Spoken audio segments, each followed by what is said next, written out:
नई टिहरी पहुंची बाल संरक्षण आयोग की अध्यक्ष उषा नेगी ने विभागीय अधिकारियों के साथ कलेक्ट्रेट में बैठक की। अध्यक्ष ने बैठक में आधी अधूरी जानकारी के साथ आने पर शिक्षा और परिवहन विभाग के अधिकारियों को फटकार लगाई।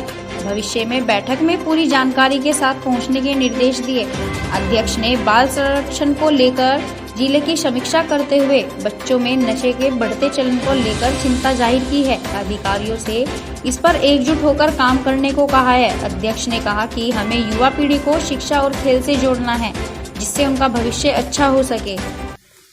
और क्योंकि ये चिंता का विषय बहुत गहन चिंता का विषय है कि बच्चे नशे की तरफ संलिप्त हो रहे हैं।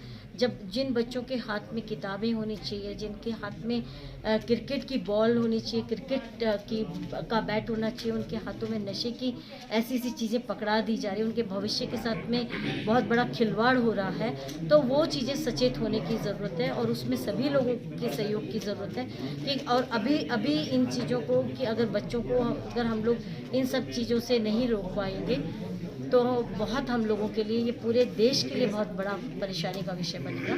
इसलिए हम लोग बार बार यही कहते हैं कि जो हमारे कर्णधार हैं, जो कल का भविष्य है, उस भविष्य को संभालें, संजोएं और उस भविष्य की चिंता करते हुए उन बच्चों को शिक्षा से जोड़ें, अच्छे संस्कार दें और साथ ही साथ में उनको हम लोग एक इस तरह जिम्मेदार नागरिक बनाएं जो समाज को उठाने में, जो राष्ट्र को उठाने में कार्य करें। तो ये आवश्यकता है और इसलिए इससे हमें मुक्त करवाने की ज़रूरत है।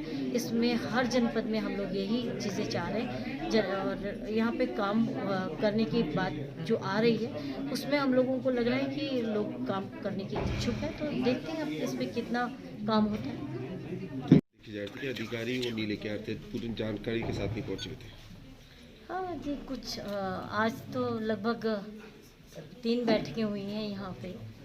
तो ये अच्छी बात है कि सब लोग अपने अपने प्रगति रिपोर्ट ले रहे हैं ताकि कम से कम इससे लोगों के अंदर थोड़ा ऊर्जा पैदा होगी काम करने की। और मेन हमारा यही है कि मकसद कि बच्चे जो हैं, जो हमारे कल का भविष्य है, उन बच्चों के लिए चिंता करते हुए पूरी जो कार्य योजना होनी चाहिए, जो सरकार द्वारा बनाई गई, भारत सरकार द्वारा बनी गई है, जो राज्य सरकार के द्वारा बनी है, उनका क्रियान्वयन होना चाहिए, उसका इम्प्लीमेंट होगा तो उसका लाभ उन लोगों को मिलना चाहिए जो असली लाभार्थी हैं। तो वो सारी चीज़ें, उन चीज़ों को लेकर पिछली बार बैठक में आई थी, तो पिछली बार की बैठकों का मुझे वो लेना था संज्ञान कि आखिर उन बैठकों के आधार पर क्या चीज़ें